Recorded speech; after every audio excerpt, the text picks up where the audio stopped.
Max Stevens, and today I will be teaching you a lesson on related rates.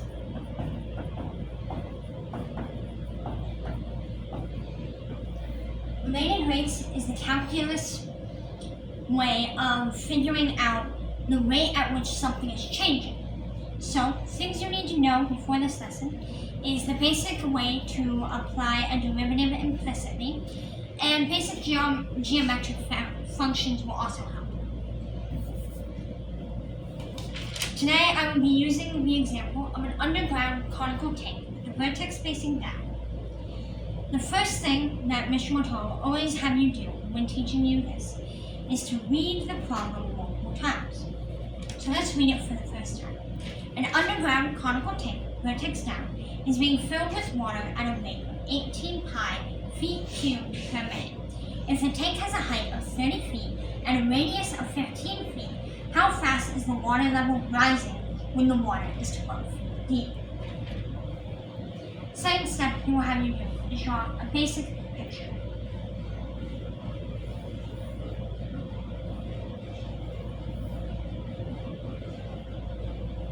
Fortunately, this picture does not have to be a work of art. If it did, Mr. Mortar would be unable to do related rates. The next thing is, for things that are changing, they need variables. For things that are not changing, just assign it a variable and put what it is equal to. For this, let's reread the problem. An underground conical tank, vertex down, is being filled with water at a rate of 18 pi feet cubed per minute.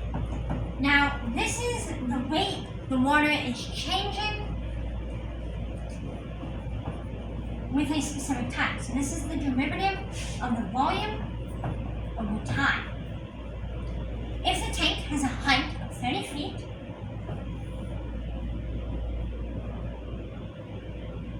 and a radius of 15 feet, this will be the radius at the top of the tank, how fast is the water level rising when the water is 12 feet deep? Well, that would be the height of the water.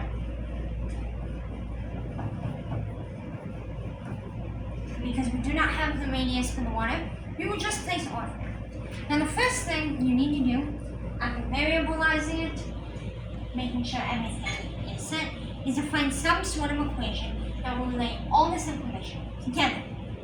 Now this is where the geometric equations come in. For this problem, let's use the volume of a cone. The volume of a cone is V equals 1/3 pi or square times height. Now this is simply the volume.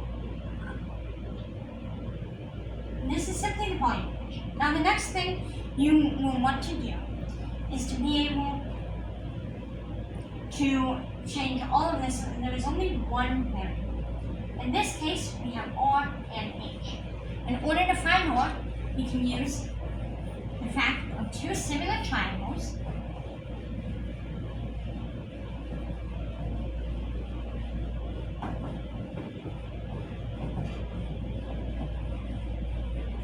cross multiply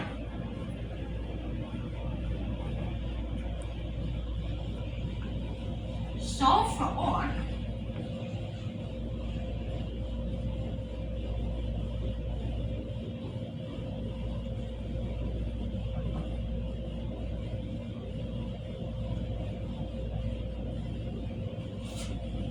and plug it in.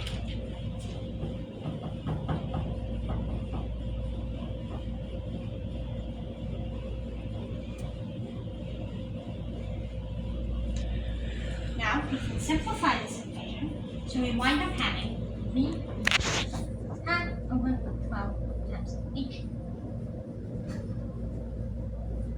Don't forget your variables. Once you have this equation, all you need to do at this point is to take the derivative of this equation. So, dv over dt equals pi over 4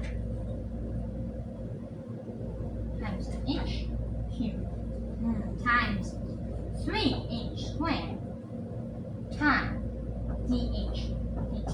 Now remember, because we are taking this over time, it will all be implicit differentiation. Now, we will plug in what we have for this information.